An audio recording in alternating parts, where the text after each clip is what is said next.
You may not realize it, but the pound dollar is entering a crucial period. With the Bank of England set to potentially shift towards interest rate cuts, the seasonal bias does suggest notable downside risks when the Bank of England does start to cut rates. Look at this.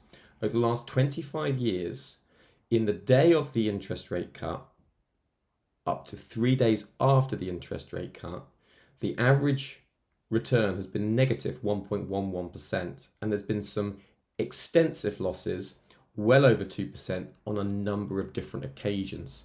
So the seasonal data tells us that the pound is vulnerable to significant downside when the Bank of England does start cutting interest rates. Now, from a macro perspective, this all makes sense. IMF have changed their global outlook with a downgrade from 3.3% down to 2.8% for 2025. They've been warning of growing recession risks across the world. UK has some specific risks. Yes, domestic inflation is easing, but there's sluggish growth, political uncertainty. It could all weigh on, sterling sentiment.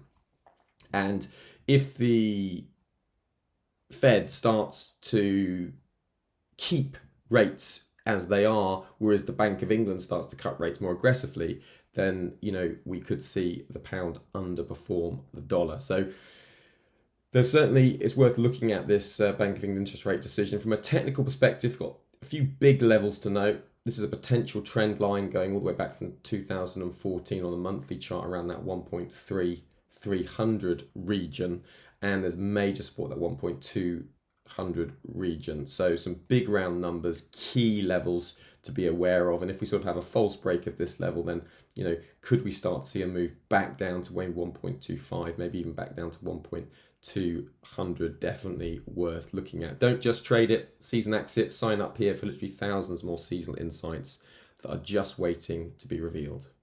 Outlooks that have risks, there is no exception. This outlook has a risk, and of course the moves in the pound dollar heavily depend on the timing and magnitude of any Bank of England interest rate cuts relative to Fed policy shifts. So if the Bank of England cuts more cautiously or the Fed moves more aggressively to ease, the pound could remain more resilient despite these seasonal tendencies.